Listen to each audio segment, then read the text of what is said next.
I wanted to give a really clear definition of what baptism is. So I'm going to read from Romans 6. What shall we say then? Are we to continue in sin so that grace may increase? May it never be. How shall we who've died to sin still live in it?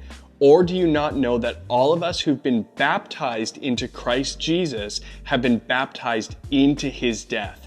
Therefore, we have been buried with him through baptism into death, so that as Christ was raised from the dead through the glory of the Father, so we too might walk in newness of life. For if we've become united with him in the likeness of his death, certainly we shall also be in the likeness of his resurrection, knowing this, that our old self was crucified with him in order that our body of sin might be done away with, so that we would no longer be slaves to sin, for he who has died is free from sin. So the truth of Romans 6 about baptism is this, that in baptism you died, and through that you actually now participate in his resurrection.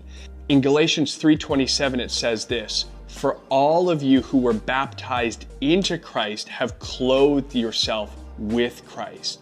In 1 Peter chapter 3 verse 21 it says this, "Corresponding to that, baptism now saves you, not the removal of dirt from the body, but an appeal to God for a good conscience through the resurrection of Jesus Christ." See, in baptism, we died, we were clothed with Christ, and it's actually this appeal to God for a clean conscience. Baptism is powerful because we're actually obeying and participating in the death and resurrection of Jesus that has made us right with God and actually given us a brand new clean conscience. So baptism is actually giving your body to where your heart is. It's actually your heart belongs to Jesus, so you in obedience are like, the entirety of myself is actually going to be laid in death in this water, fully immersed in his death.